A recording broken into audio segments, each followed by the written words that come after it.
Welcome to Tom Talks. Join me once a week right here on Tom Boley YouTube channel. We're going to break down all the latest and greatest walleye fishing tips, walleye fishing tricks, the absolute location where these fish are right now, and all the practical relevant information you want and need. Hooked up. And look at that, just gone. For all the information you want and need, stay tuned right here once a week, Tom Talks.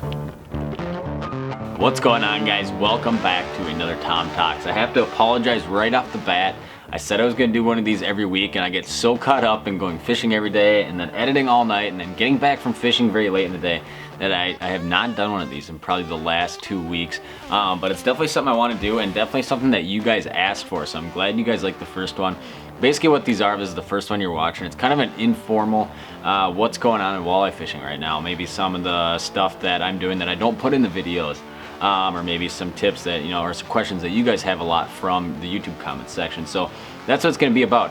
And today what we're going to be talking about is basically where walleyes are right now, or where they were, where they are, and where they're going to be. And kind of the patterns that we're using them to catch them.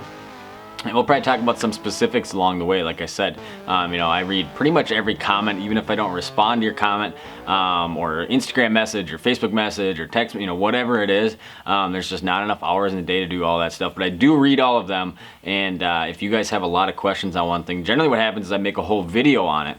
But oftentimes I can answer them in a setting like this, one of these Tom Talks, which is a great venue to do something like this. So we're going to dig right into it, and we're going to start with kind of the shift that we've seen happen pretty much everywhere. No matter where you fish, you've seen the water temps just skyrocket, right, over the last couple of weeks here, especially the last week. And basically we had a week of very, very minimal wind and crazy, crazy hot temperatures, right? And it was kind of right at that time of year, generally right around the 4th of July in northern Wisconsin, northern Minnesota, is kind of a lot of times when we really see summer patterns start, right? The hardcore summer patterns, not like our early summer kind of, patterns, but our real hardcore midsummer stuff. And with how fast that water temp warmed up, I mean, it went from like 72 to like 80 and like boom. And we had no wind on top of that. So what it does, for the most part, when you have no wind and heat like that and sun, it just superheats that top surface water. You can call surface water the top 5 feet, the top 3 feet, the top 10 feet, whatever you want to call it. But what it does, it just supercharges that top surface water. And it gets so hot that generally it pushes fish down below it, right? Especially a fish like a walleye. So what we saw is a lot of our bites that were happening in like that 8 to 12 foot weed stuff, those inside pockets of weeds, those fish immediately shot out to edge. And because we had such flat conditions, a lot of those fish went straight from this shallow weed stuff or the kind of the mid-depth rock, and they just shot straight out and sat over the basin. Now another thing that you have, which accompanies these massive super hot, super humid, very flat, calm, sunny days, is big time bug hatches. And that has a similar effect on fish. A lot of times it takes fish from where they were on structure, and all of a sudden there's life just everywhere, right, out over the basin, and it throws those fish out to the middle of the lake. So, a lot of the patterns we've been running are very suspended bite oriented, and that's for that exact reason, right? It's been so flat, there's not a lot of fish on structure, they kind of spread out, you get that bug hatch, there's so much life out over the basin, you get that bug hatch happening, that flat, calm, hot, sunny stuff, and then all of a sudden there's a whole bunch of small perch out there in the middle of the basin, in the middle of nowhere, in no man's land, and obviously the walleyes are down underneath them. So that's kind of a pattern that we see a lot kind of throughout the course of the summer, and it really just got thrown into full swing like just immediately, right? And normally it's kind of a slower progression, and it's fully on the open water trolling bite for us right now. And trolling is a super effective way to catch those fish. It is definitely the most effective way to catch those fish, right? And one thing that I'm not seeing, which is kind of surprising, I'm seeing a little bit of it, but nowhere near what I think I should be seeing for what the water temps are. And the only thing I could think is that it's all water temp induced. And one thing that we had today was like our first windy day in like 2 weeks, right? I've been on Lake Superior so much because it's been so flat, calm every day. It's been perfect for fishing out there. But so after we had kind of this first big wind day, one thing that happened is it started rolling the water up. But previously to that, and the water temp dropped probably 7 degrees in the last day. And that's simply because we had all that stagnantly hot surface water up here. And if you dropped a temperature probe down, you'd probably get down 15 feet. and it'd be a 10-degree difference, maybe even a 12-degree difference, who knows, right? But it was just all that hot water sitting at the top, and then we finally got that wind and it mixed it up a little bit and the temperature dropped. And like I said, one thing that was not seeing a lot is a lot of fish on deep rock. A lot of those just classic deep rock summer walleye spots that a lot of us love to fish because it's very easy to pinpoint walleyes on those. And those spots a lot of times top out in that, you know, like 20 foot to like 27 foot, right? And this is kind of a lake to lake thing, you know, but a lot of the lakes I fish, that's kind of the sweet spot, and I'm not seeing a lot of fish on those yet. Normally when they get on those, you have a very good hyper rattle bite, which is, that bite is certainly coming, and it's already kind of been going a little bit. You have a very good power slip bobber bite as well. Anything where you can really pinpoint fish, those are definitely my two favorite ways to catch them when they get out on that deep stuff. And a lot of times what you see is you might have a big rock bar, and you'll just have one corner of it, or right on top, or right on the edge on this big boulder cluster, is you'll have just a whole bunch of arcs stacked vertically. And a lot of times that's what the walleyes look like when they are on those spots, right? And I have not been seeing a lot of that yet, but it's definitely going to happen, right? And you know, we can kind of see the same thing happening with open water, right? A lot of times when I'm fishing open water, what I'm trying to do is I'm trying to put baits in that 20, 24 foot zone, you know, over maybe 50, 60, 80, 90 feet of water, whatever it is. And, you know, kind of when we started doing it, probably a week and a half ago now, where we were catching fish was basically like 10 to 13 feet down over those same depths, right? So that tells you that you know, there's still cool water that's not super far down, and that heat has not penetrated very far yet, right? Because walleyes are not sitting on that real deep stuff that we're used to seeing. Is it gonna happen? Absolutely. We're gonna end up fishing that pattern probably very soon. As you know, as the lake rolls over, it disperses that heat down, and it's obviously the middle of summer now, it's after the 4th of July, and that heat's gonna keep pushing down, and we're gonna see fish in those deeper zones soon. But for the moment right now, my number one pattern is definitely trolling open water stuff. And then the other thing I'm doing is if I get a good day and it looks like fish are on structure, I am hyper rattling, you know, jig and wrap, shiver minnow, that type of bite on some of that rock. And I'm either casting it or fishing vertically like you've seen me do. I believe in a video or two videos. I'm not sure if we posted the other one yet, but we filmed it several times, catching fish on the Acme Hyper Rattles, and it's just a killer way to fish in the summer, and obviously super effective. And if you have not tried fishing that way yet, I highly, highly recommend it. It's very different than probably any other way you're ever gonna fish for walleyes. And even when I started learning it, it was very goofy to get the whole thing down. But basically, you know, I've said it a million times in the video, a lot of it's sharpshooting fish, or you've already found fish and you're fishing for those directly for those fish.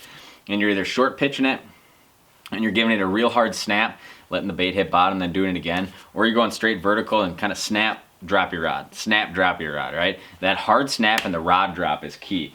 And one question we got asked a lot about fishing these things was guys had problems with the line tangling around the last eye of the rod, which is a very common problem fishing this style of bait. And it has to do with when you create that slack and you hit that bait so hard, it creates this loop that goes up over your tip. And if you fish mono or fluoro, that problem is basically gone. It does not happen very much at all with mono, right? And the way to get around it with braid is simply to not face into the wind, right? So a lot of times what I'll do is I'll drive around with my tiller, right? I see those fish and I drop down right here. Well, one good way to do this is to keep your bow into the wind when you're looking for fish, or just spot lock. And then naturally what's gonna happen when you're spot lock is you're gonna end up facing, if you're fishing off the back, not into the wind, right? I catch way more fish out of the back of my boat. You guys have probably never even seen me catch a fish in the front of the boat because I do so much spot lock fishing or manipulating with the tiller while fishing at the same time. So the way to get around that line twist when you're fishing these hyper rattle, jig and wrap, or shiver minnow style lures is to either one, fish mono. The only difference with mono, when you're rigging, you have to go to a little bit stiffer rod to get more snap out of it, and you have to hit that bait a little harder because they have so much stretch and it's a very heavy lure. And the other way to get around it, if you want to fish braid, and I always go back and forth braid to mono, you know, I just can't settle on one thing for some reason. I have no idea why, but don't face into the wind if you're using braid, and you will not get that line twist. It'll kind of naturally push that line, that loop that'll happen over your rod, back away from you, and it works just fine then. So that's kind of the tip for doing that. But incredibly deadly way to fish. I'm not sure, that was definitely the main question we got on doing that. The videos that you guys will probably see me do the most, I'll be fishing straight vertical or very short pitching. Very rarely do I take this hyper rattle and throw it a long ways. I just have very little success doing that. And most of the time, like I said, I'm trying to pinpoint fish. So it's not like I'm looking at a pot of fish way over there, right? I get those fish right under me or very close to me. So then we'll kind of move on to obviously the other thing that's been super effective for us, and that is spinner rig fishing, right? And I've been pulling them mainly on bottom bouncers in the videos, and a lot of the lakes I fish, I just pull bouncers. There's some lakes that are super, super clear, where I like to run snap weights instead, just to clear, just to make that thing like there's nothing around it, right? And sometimes in those very clear lakes, the gear like bouncers will spook fish, and going to a much longer lead is one way to get around to it. Kind of tying up your own spinners and tying like a 8-9 foot lead, which kind of makes netting the fish kind of goofy sometimes, or just going to a snap weight. It's a great way to fix that problem too. But we have definitely seen the bite go from leeches to crawlers kind of around that 4th of July time frame. And one question we always get is basically what kind of spinners we're pulling. And there's nothing fancy. I keep just like a whole bunch of these things laying around my boat, and I just have a million different colors on here, right? There's some that I obviously like and use more than others, and I kind of load up on those colors. Like one in particular, you know, it kind of catches fish everywhere for me. It's just a classic clear water color. Is this one right here? I'm not sure how well we can see that. I'll try to get it to focus here a little bit better. Now you can see it good. And I like these ones with the floats in there instead of just a solid bead line. Kind of keeps that thing up a little higher, and I think it gives it kind of a bigger profile, which I do like too. And I always put a whole crawler on these things. I never run just like a half a crawler. I like that big presentation, and running a whole crawler is definitely the way to go. It's a big object, especially if you're fishing open water, and gives those fish something to key on. So one other question we get is, how do you know how deep you are with a bottom bouncer? And I should say before I even get into this is that I do not use a bottom bouncer as a bottom bouncing thing, right? I don't really care about being that close to the bottom or a bouncing bottom. The way I kind of view a bottom bouncer, if you're not sure what a bottom bouncer is, it looks like that. It's like your safety mechanism, right? If you're just running an inline, or if you're just running like a snap weight, if you do get too close to bottom, and especially rock, what's going to happen is that thing's going to hang up right away. These things have a much lower likelihood of actually hanging up in rock, so I don't necessarily use a bottom bouncer as like a you know, if I'm fishing 25 feet of water, I want to be just tickling the bottom the whole way, right? I have much better luck, and if you think of like crappie fishing in the winter, right? You don't ever want to hold your bait like right in the school of crappies, right? It's much more productive to be up above the crappies, right? And I kind of think it's the same thing for these open water suspended walleyes, right? If you keep that bait 3, 4, 5 feet away from the fish, it's almost like a chase deal. It's instinctual for them to come up, right? If it's going right through them, it's kind of more like, you know, they don't have that chase aspect to it. So I don't, a lot of times, you know, even when I'm fishing structure, try to be tickling the bottom with these. I always try to be within, you know, 3, 4, 5 feet of the bottom, but I don't think it's super crucial to be on the bottom, dragging the bottom with these. But back to the main thing. One question we always get, and I run a lot of 1 ouncers. One question we always get is dive curve. So I'm gonna go right to Google here, and I'm gonna type in 1 ounce bottom bouncer dive curve. Now, look at the screen here. I'm not sure how well any of this stuff's gonna go up. So right on Google image search, there's a whole bunch of things that pop up here. The first one, and these are all gonna be the same dive curve, inline weight chart. And this is, immediately one comes up with 1 ounce, 2 ounce, 3 ounce, right? Another one that comes up here is, what's the next one here? Here's a 1 ounce bottom bouncer dive curve using 12-pound line, right? And 10 or 12 pound line is mono, is probably what most guys run bouncers on. And here's, it says the same exact thing as the other one. I run 1 ounce, and it gives you your speed at 1.2 miles an hour, which is the same speed most of us are probably pulling crawlers at. It gives you the exact layout. So I'm running a lot of basically 50 to 80 back right now, and that's putting me in the zone of, or am I reading it here? Got an interesting chart. Yeah, 16 to 20 feet, right? So it's pretty easy just to Google this stuff real quick. Here's another one. It gives you a 1 ounce, 1.5, 2 ounce, 3 ounce, 6 ounce, right? And, you know, same thing. You can kind of double check all these and average them out. So 1 ounce, 60 feet back. Yep, you're down 14 feet of water, 15 feet of water. And so, yeah, it's super easy to find all this information online. And, you know, if you don't trust it online, just go out and play with it. Get on a sand flat, put the trolling motor on 1.2, putt along and see where you're hitting bottom, right? It's not incredibly difficult to figure out, and like I said, none of this is like an exact science. None of it's like, oh, if we're not hitting that 13-foot mark, we're not catching fish. 12's not going to do it, right? It's all approximate. You know, when you see me film videos, it might look super scientific. That is not how it works in my head at all. A lot of it's just imagining where the fish are. Like, let's say we're trolling a 15-foot weed edge. Those fish are generally a foot or 2 feet up. So we might want to be putting that thing down like 9 or 10 or, you know, somewhere in that zone around those fish, right? It's not super scientific equation to catch these fish.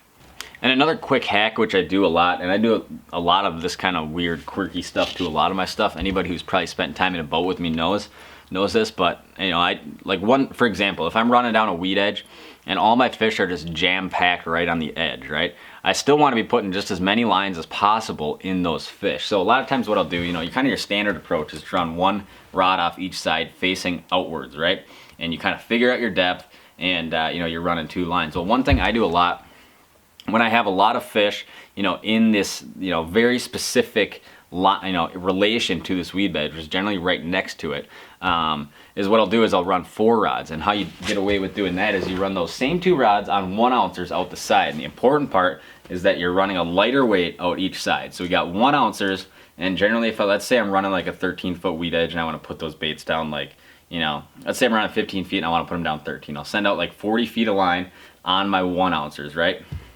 And then, you know, normally I've got a whole bunch of 1 ounce bottom bouncers tied up in the boat. So then I'll take a 1 ounce, just one of these bigger like sliding weights, and I'll just thread it right onto the bottom of the bottom bouncer. So now what I have is a 2 ounce bottom bouncer. And all you do is just take that shaft or that frame, bend it, kind of put like an L in it like that, and now you got a 2 ounce bottom bouncer. And what I'll do with these is I'll run them right out the back up at an angle like this. So I got my 2 lines out the side, which generally both those lines are going to be at like 40 feet, 45 feet. And then I'll run 2 right out the back that are like at 28 feet, right? And those lines are pretty much going, the angle off that line is going like straight down like this. So then what I'm doing is I'm dragging 4 lines through that zone at the same time. And my 2 down rods, or my 2 straight out the back rods that are angled up, they're coming through those fish very quick. You know, I might see them on my graph, and, you know, 5 seconds might go by and I might get those fish to bite. Where my other lines, it's going to be farther back, but it's kind of, you know, you get a lot more lines crammed packed into those areas. And if you don't want to do that when you're done, just obviously unbend it, which takes a little bit more work than the actual bending it part, and thread it right off, and you got your bottom bouncer, right? So that's just one quick little hack that I do a lot. And, you know, the cool part about running spinners is they're very manipulatable, right? If you're running cranks, you know, one thing you deal with is slowing down too much and hitting bottom and getting snagged and picking up trash on the trebles. Spinners are very easily manipulated, right? You don't have to run lead core, you know, on the spinners because you're already dealing with the natural weight. And you can run a lot of lines, and you can manipulate how deep those baits are very easily, right? So that's one of the reasons I think spinners are such a crazy effective way to fish, is because you can do a lot with them, right? You can run them open water on bouncers, you can snap weight them, you can inline them, you can pull them up in the weeds in 3 feet of water and pull right through the weeds. You can run a weed edge and stack lines real close to the boat. There's a lot you can do with them, right? Instead of having the long line of crankbait and have that bait just so far behind you that as you're turning down that weed edge, it doesn't follow you. Spinners are a crazy effective way to fish because you can manipulate them a lot. Well, that is gonna do it for this week's Tom Talk. I fully intend to do another one of these next week. I kind of wish we would have got to more YouTube questions, but I think I answered a lot of them and kind of gave some good advice as far as where fish have been, where they are now, and where they're probably gonna end up more so, and why the bite is the way it is right now. You know, obviously the hyper rattle stuff, hopefully we answered some good questions there, and the whole hook around the end of the eye thing, and rigging, and spinner rigs. Obviously spinner rigs are crazy effective, and hopefully you guys pick something up there. But I do appreciate you guys watching. I gotta go edit this video and rig the boat because we're back out tomorrow filming more videos. So I appreciate you guys watching. If you're not yet, please subscribe, drop some comments below and what you guys want to see. We'll catch up with you next time.